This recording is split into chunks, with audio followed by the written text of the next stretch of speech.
Donc on va arriver dans l'onglet détail, de Lightroom, et bien souvent on a donc ce morceau agrandi à 100%, on ne sait pas tellement bien où il est. On peut évidemment avec ça le déplacer pour trouver une région, mais c'est très difficile. Moi personnellement, j'enlève cette icône-là. Et donc, quand j'enlève ça, j'ai un petit point d'exclamation qui est là, et je clique dessus, et directement l'image est à 100%. Ensuite, avec la main, je peux me déplacer. En général, à ce moment-là, j'enlève ici le volet de gauche, et j'enlève aussi le volet de droite pour avoir l'image la plus grande possible, la plus grande possible. Alors, la première chose que je fais en général, c'est de mettre la netteté à 0. Là, il n'y a plus de netteté, le programme n'a rien fait. Et je vais monter la luminance.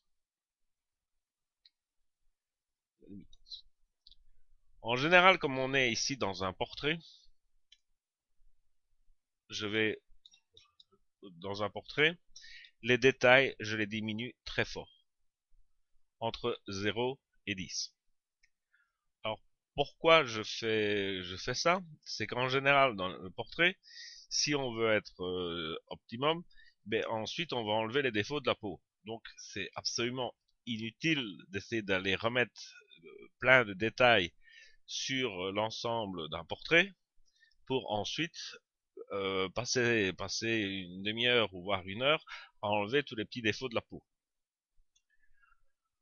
Le contraste, on peut voir si ça a un effet. Dans notre... Moi, personnellement, j'en vois assez peu. Alors, on peut aller chercher d'autres zones de l'image. Je vais essayer de trouver une zone qui est noire. Et parfois, je suis obligé de revenir à mon volet ici pour voir en 3+1, pour voir si dans le noir, je vois un défaut. Moi, comme ça, je n'en vois pas. Donc, est-ce que je bouge ou pas le contraste dans les noirs n'a pas beaucoup d'effet non plus. Alors, on peut également ensuite regarder le bruit de couleur.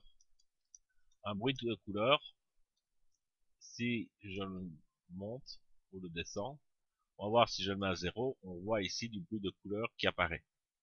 Je ne sais pas si ça se verra sur la vidéo, mais on a des petites taches plus rouges ou des petites taches plus vertes. Donc on va monter ce bruit de couleur jusqu'à ce niveau-ci. Alors, on peut également rester sur ce blanc et se dire il y a encore des défauts et à ce moment-là continuer à booster la luminance sur le blanc.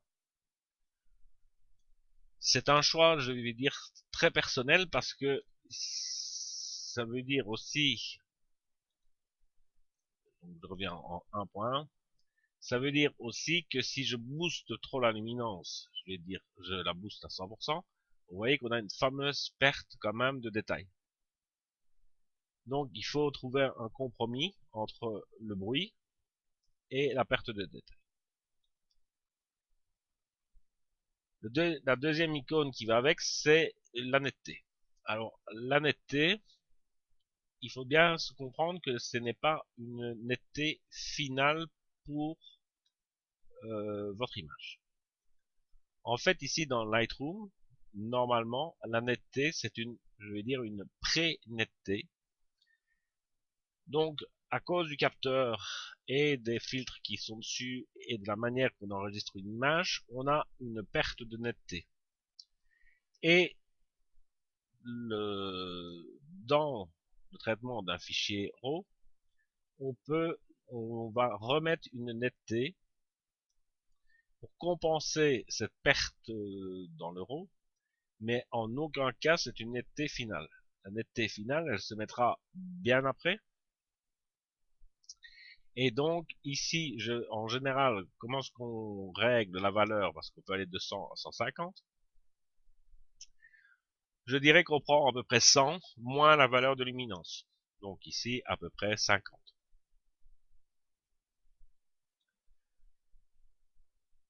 Ensuite, le rayon.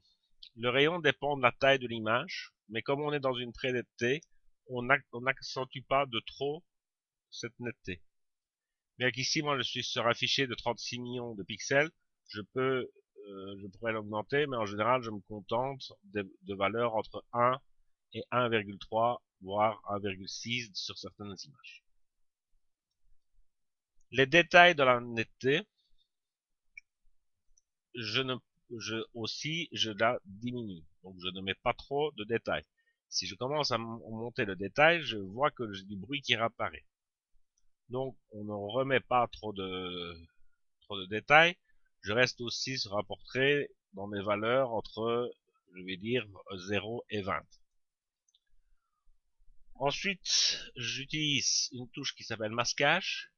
Et sur le masquage, on voit, en fait, là pour le masquage, j'aime bien de revenir à la taille normale. Et le masquage, je vois où il applique son masque. Donc j'essaye qu'il n'applique pas de netteté, par exemple dans le fond noir.